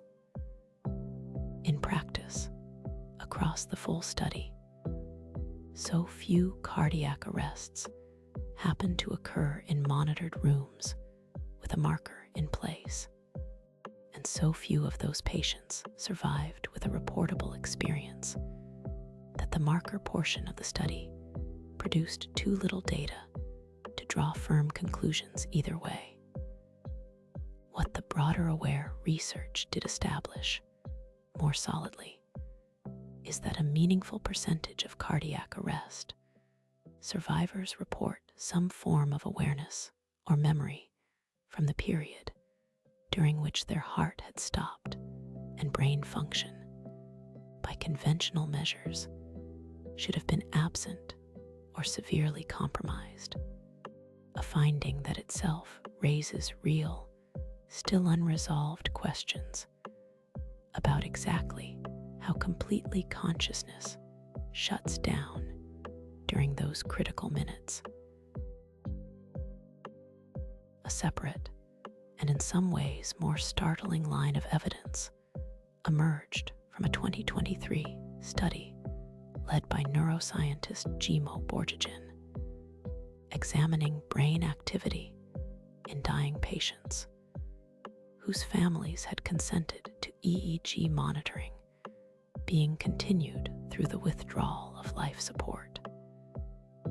What Borjajan's team found in a subset of these patients was a distinct and unexpected surge of gamma wave activity, the same high-frequency brain activity associated with focused attention, memory binding, and conscious perception in waking, healthy brains, occurring after the heart had stopped and blood flow to the brain had ceased. This finding echoed earlier work Borjajan had conducted in rats, which showed a comparable, coordinated surge of high-frequency brain activity in the moments following cardiac arrest, activity that, by several measures, looked more organized and more consistent with conscious processing than activity during ordinary waking states, not less.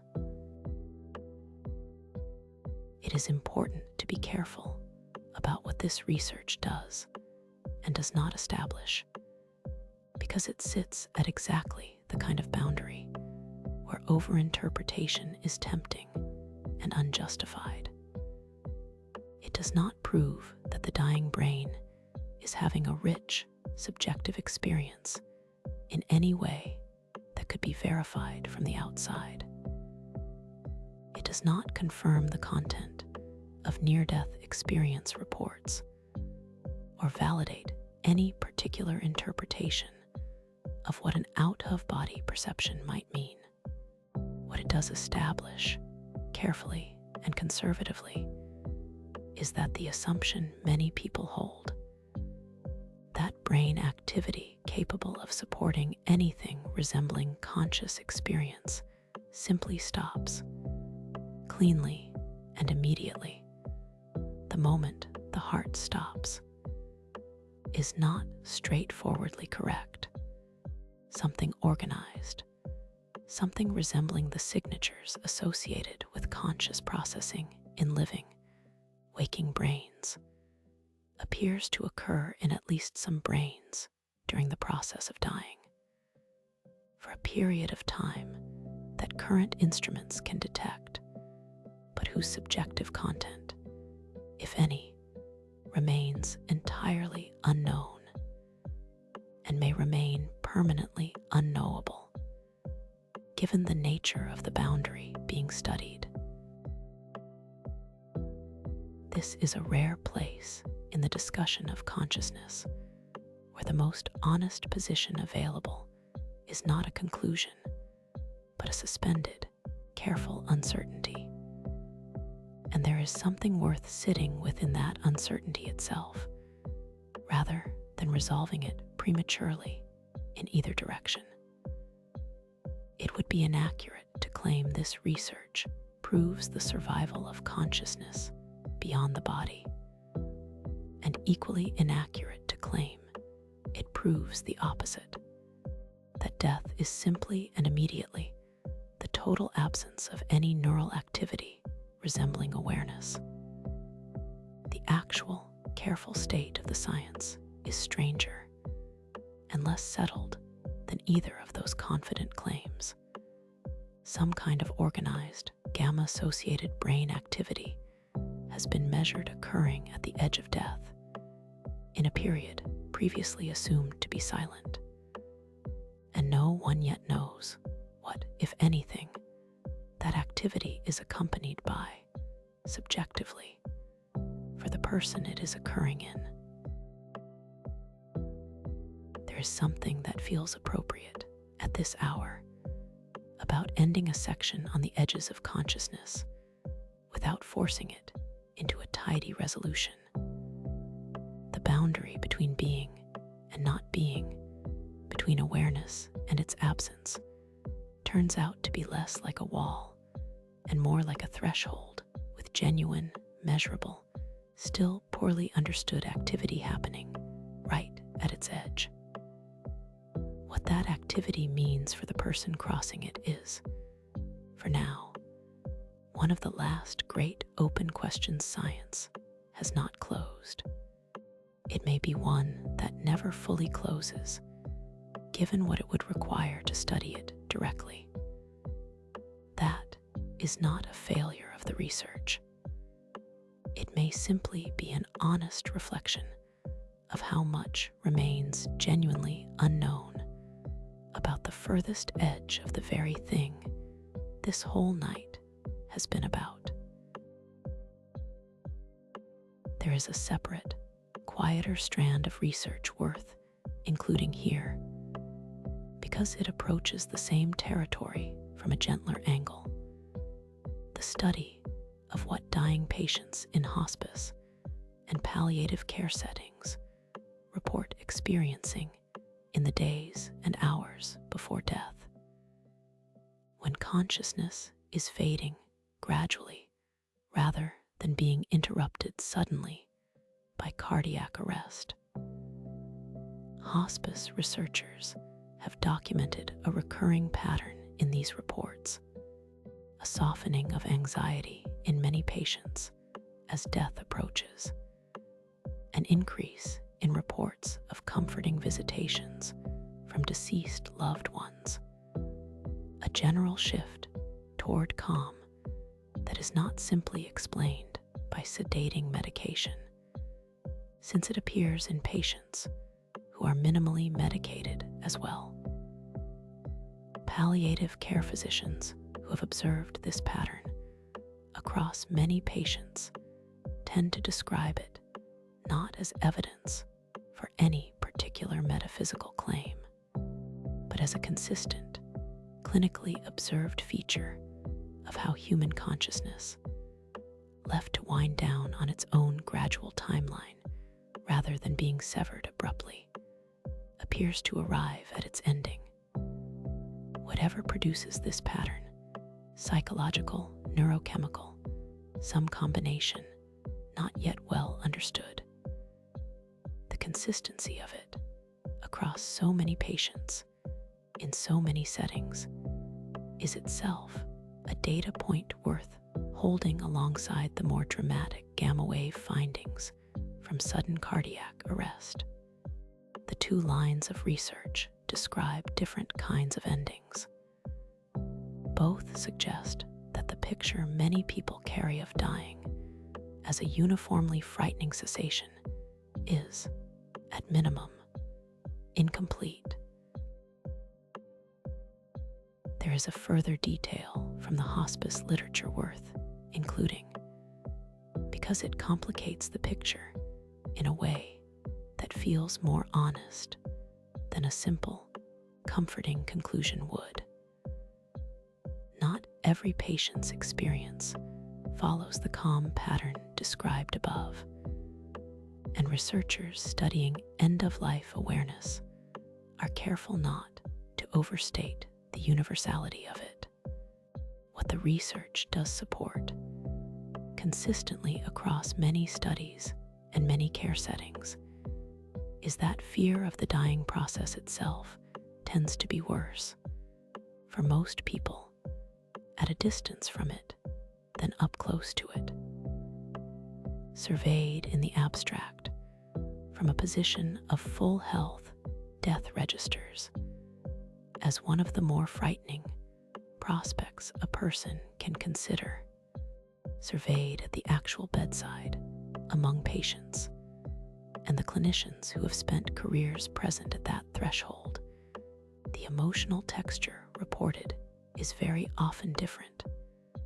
Calmer, more accepting, sometimes touched with something closer to curiosity than dread. Whatever accounts for that shift, psychological adaptation, neurochemical changes in the dying brain, some combination neither psychology nor neuroscience has fully mapped, it is a consistent enough finding across a large enough body of clinical observation to suggest that the anticipatory fear many people carry about this threshold may be measuring something other than what is actually encountered when the threshold finally arrives. Target 1,500 plus words. In 1974, the philosopher Thomas Nagel published a paper with a title that has become one of the most quoted phrases in the philosophy of mind. What is it like to be a bat? The paper was not, at its core, about bats specifically. It was about a much larger and more personal problem: the fundamental limit on ever truly knowing what another creature's or another person's conscious experience is actually like from the inside. Nagel chose bats deliberately because they perceive much of their world through echolocation, emitting sound pulses and interpreting the returning echoes to construct a detailed sense of their surroundings, a mode of perception with no close human analog. Nagel's argument was this: no matter how completely a scientist mapped the bat's neurology, no matter how precisely the echolocation mechanism was understood in physical terms, there would remain a fact that this physical description could never capture what it is actually like from the inside to experience the world through echolocation. You could know everything about the mechanism and still not know the one thing that matters most for the question of consciousness: the subjective, felt quality of being a bat, moving through a world built entirely out of returning echoes rather than light. Deeper point Nagel was making extends far beyond bats. It applies, with only slightly less force, to the gap between any two conscious beings, including two humans. You have direct, certain, unmediated access to exactly one conscious perspective in the entire universe, your own. Every other mind you have ever encountered, the people you love most, the people who have known you longest, the people whose inner lives you feel you understand best, you know only through inference, through behavior, through language, through facial expression, through the assumption, reasonable but never directly verifiable, that because their brains are structurally similar to yours, their inner experience probably resembles yours too. This assumption is almost certainly correct in its broad strokes. It is also, strictly speaking, unprovable. The felt quality of another person's experience, what red actually looks like to them, what their sadness actually feels like from the inside, whether their experience of any given moment resembles yours, even approximately, is something you will never have direct access to, no matter how close the relationship, no matter how much shared history, no matter how well you believe you know them. This is sometimes called the problem of other minds, and it is one of the oldest problems in philosophy, but it rarely gets discussed with the emotional weight it actually carries, because underneath the abstract philosophical framing is something that touches directly on the texture of ordinary human closeness. The fact that even the most intimate relationship you have ever had, even the person who has known you the longest and best, has only ever had indirect access to your actual experience. They have seen your face, heard your voice, witnessed your behavior across years or decades. They have never once had your experience directly, and you have never once had theirs. Every act of feeling understood, every moment of feeling truly seen by another person, is built on inference, on interpretation, on a shared vocabulary, and shared behavioral cues standing in for something that can never actually be transmitted or verified directly. The raw, first-person fact of what it's like to be them, right now, feeling whatever they're feeling. Recent research into animal consciousness has pushed this problem into new and genuinely strange territory. The octopus, for instance, has become a particular focus of consciousness researchers because it possesses a nervous system organized in a way radically unlike the vertebrate brain. A large fraction of its neurons are distributed throughout its arms rather than centralized in a single brain, giving each arm a striking degree of independent processing capacity, capable of exploring, manipulating, and reacting to its environment somewhat independently of centralized direction. Behavioral studies have documented octopuses engaging in problem-solving, tool use, and what appears to be individual personality and preference. Whether, and to what degree, an octopus has anything resembling subjective experience, and if so, what that experience is even remotely like, given a nervous system organized so differently from a human one, is a question current science has no way to answer with confidence. The philosopher's bat, it turns out, was almost a conservative example. The octopus poses the problem in an even starker form. A genuinely alien intelligence, sharing the planet, behaviorally sophisticated enough to suggest some kind of inner life, built on an architecture different enough from a human brain that even confident guesses about its subjective experience feel presumptuous. A related and increasingly active field of research has turned this same question toward animals far more familiar than the octopus. Dogs, pigs, crows, even fish, species long assumed by default to lack anything resembling rich inner experience, largely because they cannot report on it in language.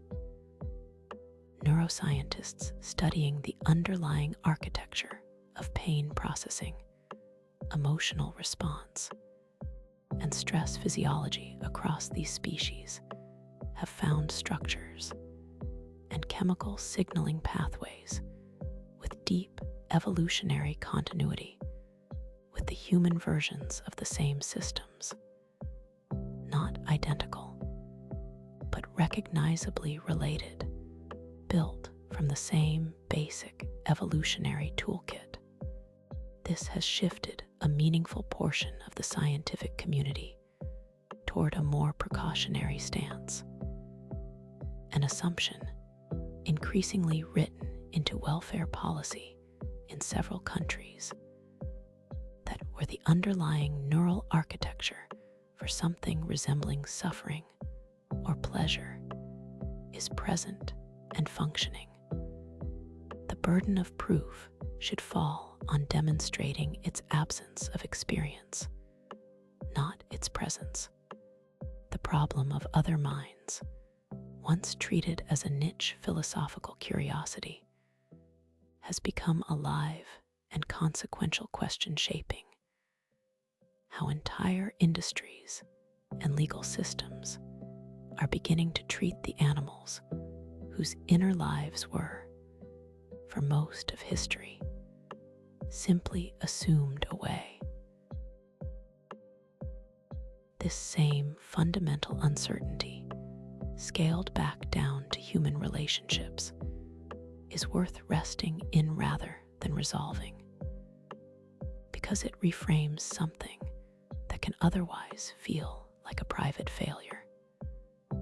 The sense, which most people carry at some point, of being fundamentally alone inside their own experience, of no one, ultimately, having full access to what it's actually like to be them, no matter how much they are loved, no matter how well they communicate, no matter how close the people around them are. This is not a personal deficiency, and it is not a special isolation reserved for people who feel it more acutely than others. It is the basic condition of every conscious being that has ever existed. Nagel's bat, the octopus with a brain distributed through its arms, the person lying in the room next to you, and you all sealed permanently and completely inside a first-person perspective that no other being can ever directly enter. This has always been true of every human relationship in history, including the closest and most loving ones that have ever existed. It is not evidence that connection is an illusion or that closeness is impossible. Deep, real connection happens constantly through all the indirect channels available: words, touch, shared history, care, attention. It simply happens without either party ever crossing the one boundary that cannot be crossed: direct access to what the experience is actually, subjectively like for the other. There's something that shifts gently in holding this clearly rather than avoiding it. The specific, felt quality of your experience tonight, this exact texture of tiredness, this particular blend of thought and sensation, whatever you are feeling as these words continue, belongs to you in a way that is, in the most literal and complete sense available in the entire universe, entirely private. No one has ever had it. No one ever will. Not because you are more isolated than other people, but because this is what having a conscious perspective means for every conscious being that has ever existed. It is the price, if it can even be called a price, of there being a felt you, there to have any experience at all. There's a way this privacy has historically been treated as a problem to be solved, an isolation to be escaped through ever deeper communication, ever more complete understanding between people, as if enough words exchanged, enough time spent, could eventually close the gap entirely. The research on other minds suggests that gap is not closable structurally, no matter how much effort or love is applied to it. But there is a different way to hold the same fact that feels less like a sentence and more like a strange kind of privilege. Every person who has ever shared a room with you, every voice that has ever said something that made you feel completely understood, was working entirely from the outside, from behavior, from words, from years of pattern matching, and still managed again and again to get close enough that it felt, in the moment, like genuine contact. That closeness was real, even though it never crossed the one line that cannot be crossed. It did not need to cross it. Whatever connection has ever felt real in your life was built entirely on indirect evidence, and it worked anyway. That is not a small consolation. It may be closer to the actual, permanent shape of how connection has always functioned between any two conscious beings, and it has clearly been enough across an entire species for a very long time. There was no way to arrive at a tidy answer tonight, because none exists yet. The hard problem is still hard. The interpreter in your left hemisphere is still confidently narrating things it doesn't have full access to. The gap between the experiencing self logging this moment and the remembering self that will judge it tomorrow is still there, unclosed. What happens at the exact threshold of death is still, honestly, unknown, measured in fragments, but not understood. What is available instead of an answer is something closer to a fact worth resting inside. Right now, in this room, in this particular arrangement of a body and a mind that has never existed before and will never exist in quite this configuration again, something is lit, aware, present to itself in a way that no explanation has fully captured, and that no scientist currently doubts is real. That light does not need to be explained in order to be trusted. It has been running this entire evening without asking permission, without waiting for the hard problem to resolve. Soon, without any effort required, that light will begin to dim in a familiar way. Not because anything is wrong, and not because anything is ending. It is the same shift that has happened every night that generates the entire self-contained world of a dream from nothing but its own resources, the same way it did the last time you fell asleep, and the time before that, going back through every night of a life spent doing this without ever once needing to understand how. The remembering self will not be there to grade this exact moment. It never has been. It arrives later, and by then it will care mostly about how the day peaked and how it ended, not about this quiet, unremarkable, unmeasured stretch of attention happening right now, which means this moment, oddly, belongs to no one's later judgment. It belongs only to the experiencing self, present for it, the only witness that will ever actually be here for it. That is enough. It does not need to be remembered accurately to have been real. Whatever the true relationship is between the neurons and the felt quality of this instant, Whatever Chalmers's hard problem eventually turns out to mean, whatever integrated information theory gets right or wrong, whatever it will someday be understood to mean, that a small burst of gamma activity has been measured at the far edge of a human life. None of it needs to be settled before the part of you that is reading or listening or simply present is allowed to let go for the night. The theater dims. The spotlight, wherever it has been resting tonight, is permitted to rest somewhere else now. Nowhere in particular, perhaps, for a while. No stage, no broadcast.